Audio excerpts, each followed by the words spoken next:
we can cultivate a deeper sense of self-awareness, of balance and empowerment.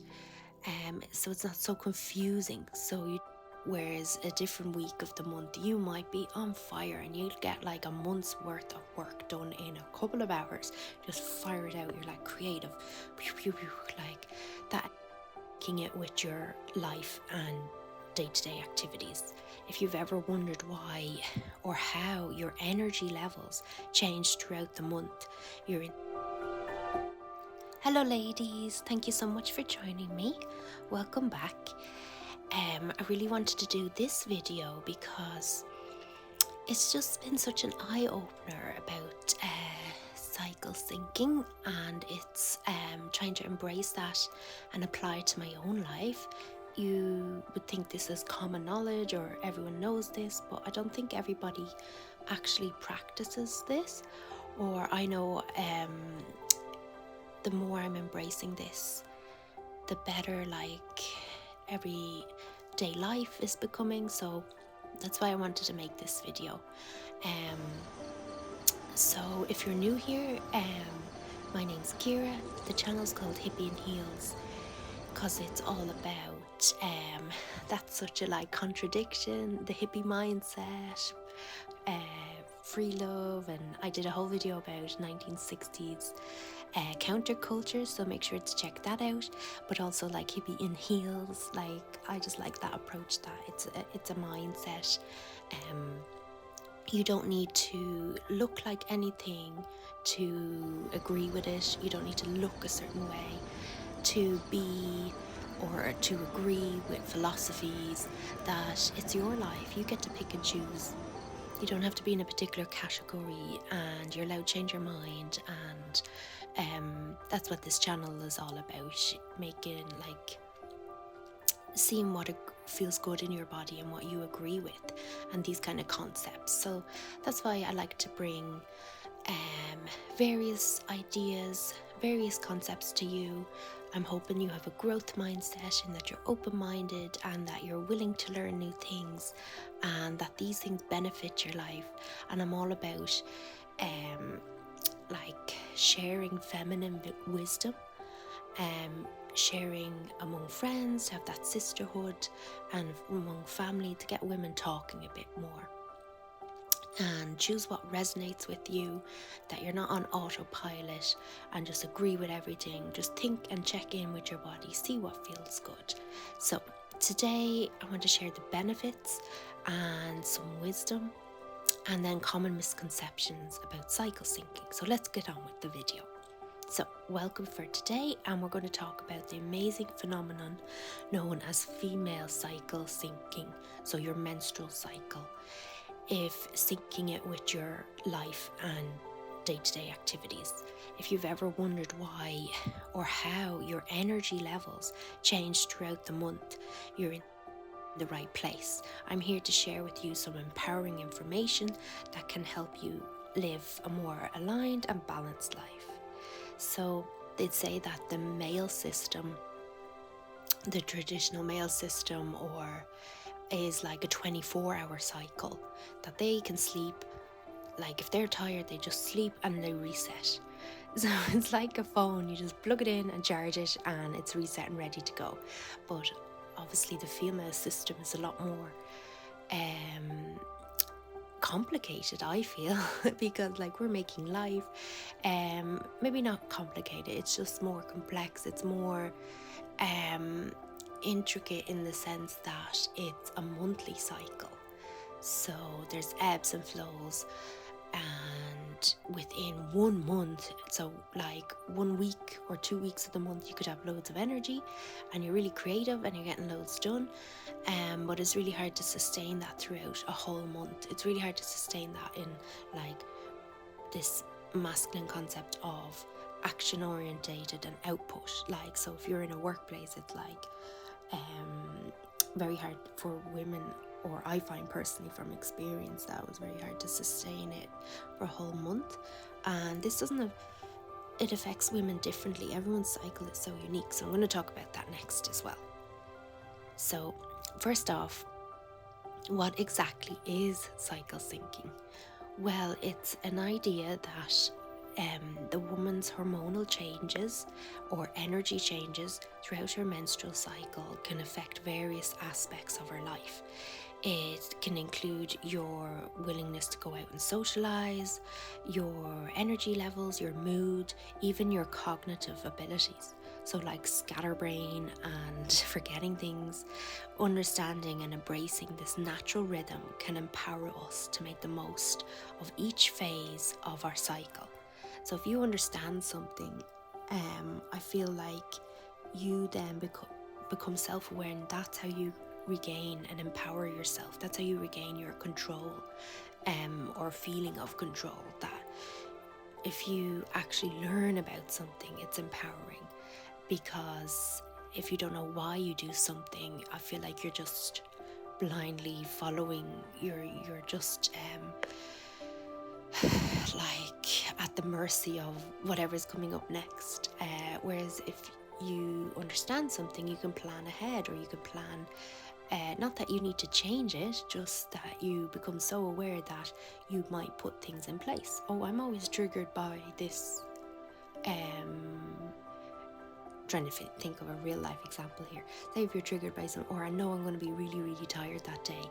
So why would you then go and have like a big social event that weekend where you need to be top form? Or why would you have like a public speaking engagement where you need to be like on the ball and sharp, and things like that? Or don't take on a project that's due and has a really tight deadline, whereas a different week of the month you might be on fire and you'll get like a month's worth of work done in a couple of hours.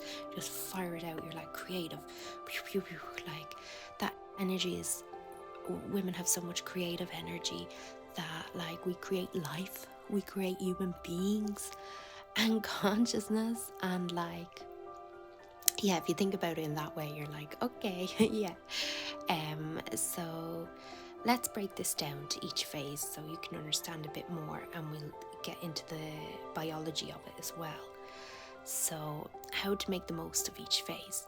So first of all, you just need to understand it really clearly. So back to the biology lesson for a second. The menstrual cycle consists of 4 main phases: menstruation, the follicular phase, ovulation, and then the luteal phase. So each phase brings about unique changes in your body and unique changes in your mind, your mood, and behavior. For instance, during menstruation, our energy levels might be lower, but our intuition and our creativity can be heightened. We might be more emotional with our partner. We might be more available to connect. We might have more empathy. Then there's in the follicular phase, we often experience a surge of energy and motivation. Then at the ovulation is a time of peak vitality and sociability. So that might be a good time to plan like parties or social engagements, or if you have something really important on, or that's the best time to plan like a sun holiday to maximize it. Get out and about, do like a day trip, do a day tour, try something different, try a new hobby, but try during that phase of ovulation, so in the middle of your cycle. If you put the menstruation at the start and you count your days from menstruation, and then ovulation will be in the middle. So now moving on towards the luteal phase. This can bring about introspection and a need for self-care, a need to look inwards, a need to journal and meditate. You mightn't be as social, you might be more reflective.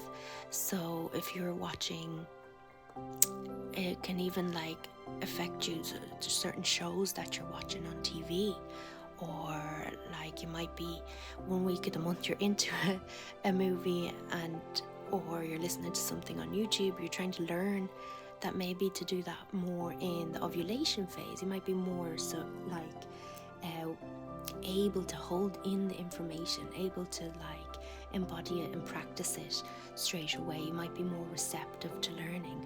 Whereas the luteal phase might be more reflective. You might review things, you might do like a vision board or plan, might be a better time to manifest.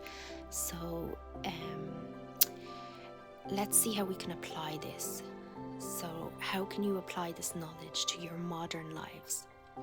Here are some few practical tips that can help you make the most of each phase of your cycle.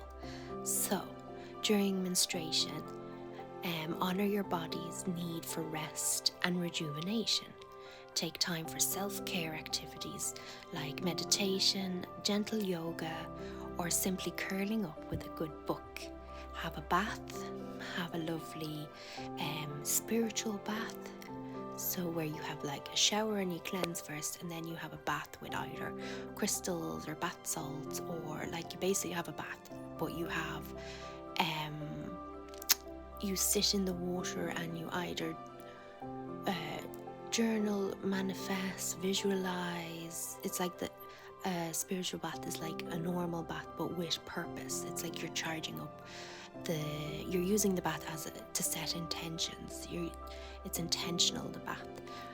So if you guys have more questions about that, I could try make a video. I need to explore that topic myself a bit more, but if you are interested in that, write in the comments below and we can explore the concept of spiritual baths. But even just like on a practical level to ease muscle cramps in your back or your tummy, like heat is a great resource, or they say certain supplements, starflower oil, evening primrose oil, to be taking them throughout your whole cycle to balance all your hormones. I think it's magnesium for muscle cramps, so check with your health food store. There could be lots of options that would really help, or warm tea, herbal teas, heat packs, lavender, certain aromatherapy oils. Get everything you can grab your hands on. Basically, take this phase to do self-care. So as you move into the more follicular phase, the next week after, embrace your renewed energy by setting goals and tackling bigger projects that require focus and determination. This is a great time for starting a new workout. This is a great time for taking on challenging tasks at work, and asking for promotions and that kind of thing. So the following week then, when ovulation arrives, make the most of your heightened social and creative energies. Plan fun outings with friends, or channel your creativity into art, writing, or any other passion project you have. So remember, ovulation is great for creativity. As you transition into the luteal phase, practice self-compassion and prioritize activities that promote relaxation and emotional well-being.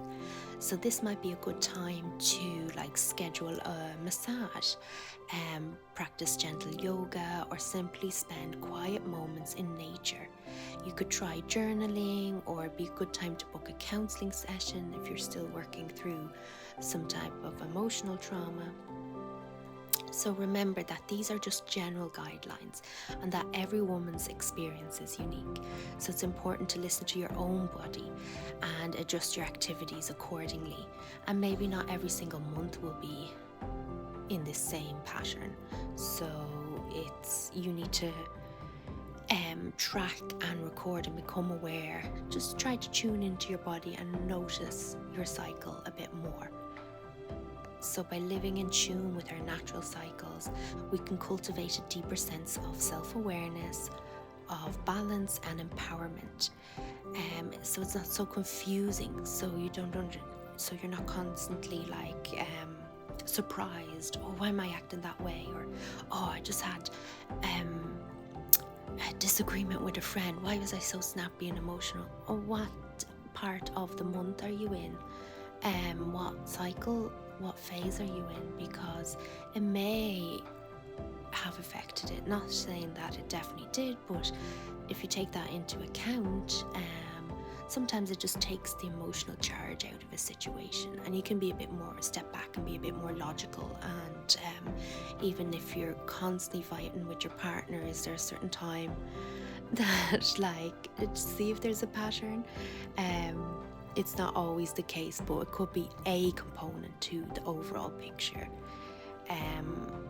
So let's embrace our cyclical nature and celebrate this beautiful ebb and flow. It's not a nuisance. It's not why are you trying to conform and put yourself into a box that your cycle, you're not built that way, so why are you trying to be that way? So I really hope you found this information so far really helpful and empowering. I know when I first really sat down and looked into this, it was like a little light bulb moment. Obviously we learn a lot about this when we're younger in biology, but I don't think we learn about the emotional impact, that it impacts our behavior, that it can impact our that your mind mightn't be as sharp, and it's just hormones and biology, not necessarily, obviously we're fully capable, and some women it doesn't affect them that way, and they're really, really sharp, and they're sharp the whole time. I'm not saying you can't, but I'm saying just the way your output, the way your energy is different.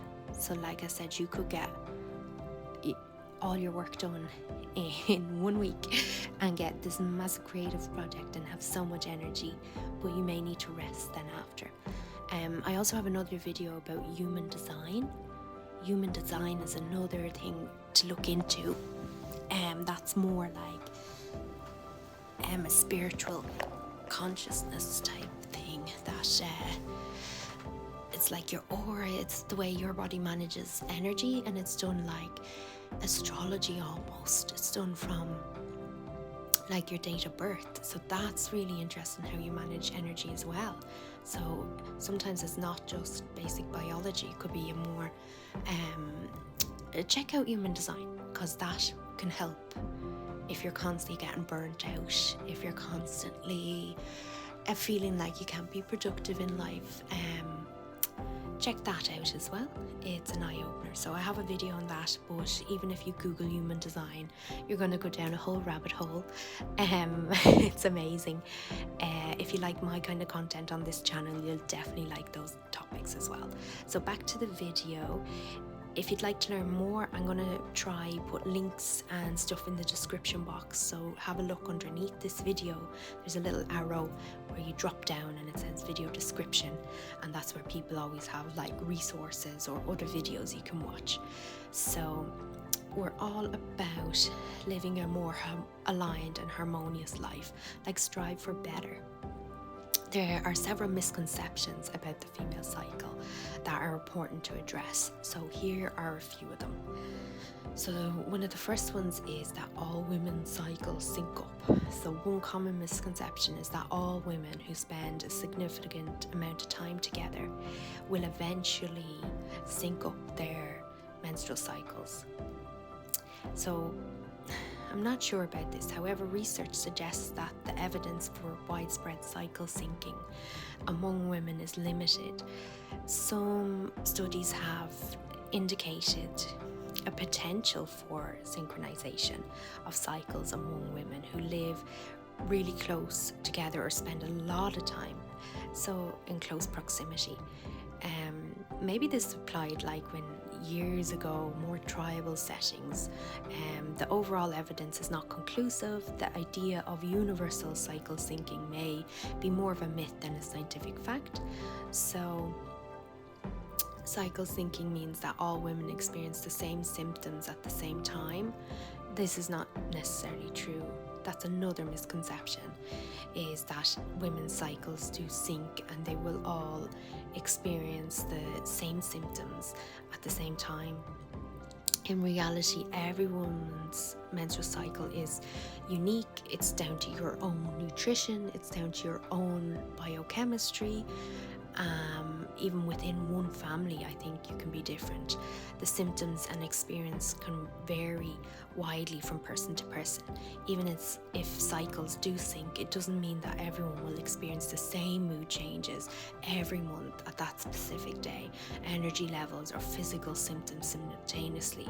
I think sometimes if you do a little bit of exercise and your blood flow is good and your circulation and your muscles are eased, or you do a little bit of gentle yoga or Pilates, that your symptoms mightn't be that bad that month, or it might be really mild. Or sometimes if you've very stress-free life, your overall cycle could be very easygoing and you barely notice it happening, and all these changes are so slight and subtle.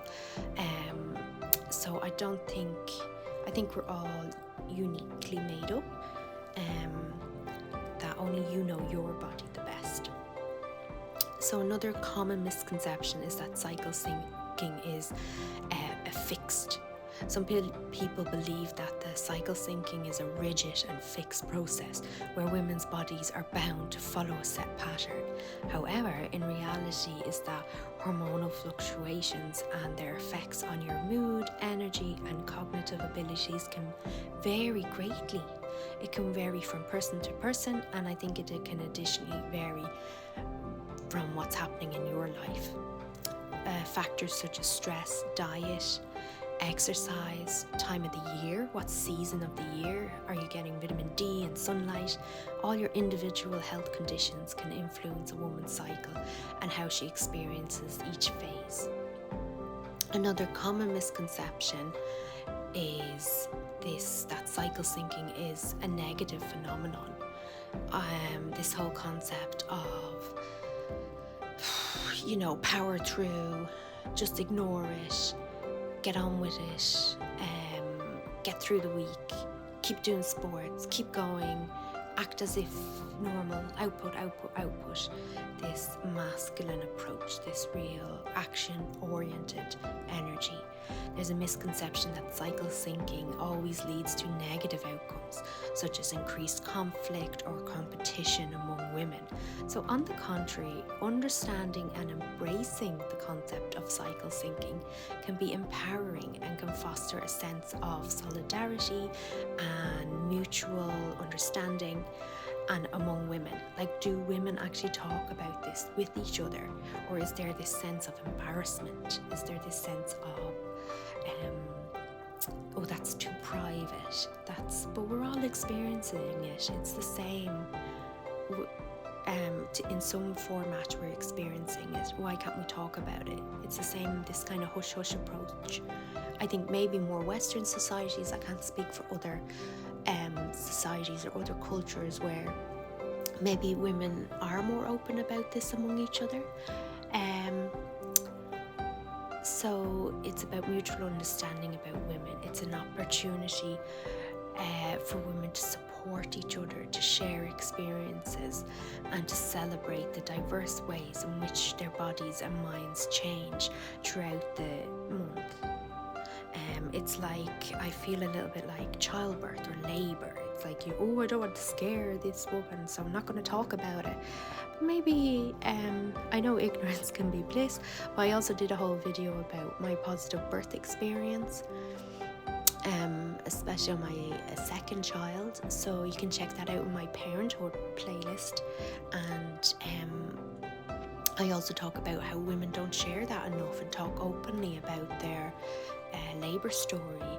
Like, yes, everyone has a very different one, but there are common things like postpartum. If we spoke about that a little bit more, not postpartum depression, just the physical things that happen after labour for a woman, or like the month after the I don't know if they say that in school enough, the biology of you have a full-blown period for a month after labour, which makes sense, but I think as a first-time mom, or say if you're very young, that might come as a shock. You mightn't be as prepared, you don't know what to expect. So why are we I think people are trying to we're almost too polite. Or is this a matter that should be private, just among mothers and daughters? write in the comments below what you think. Is more privacy needed in these type of matters, or is more like, let's talk about it and be more open about it, let's share among women? Or where's this disconnect coming from? Where is this where is the gap, is what I'm trying to think about. By dispelling these misconceptions and promoting a more nuanced understanding of female cycle syncing, we can encourage women to embrace their unique experiences, and we can get women to live more harmoniously with their natural rhythms. We can get women to feel more confident speaking about these things. We can get women advocating for themselves, and how is that a bad thing? That's going to improve your parenting, it's going to improve your romantic relationships and everything in between. So thank you again, ladies, for listening. If you thought this was helpful, give me a thumbs up. Then I know to make more content along these lines. And I hope to see you in the next episode.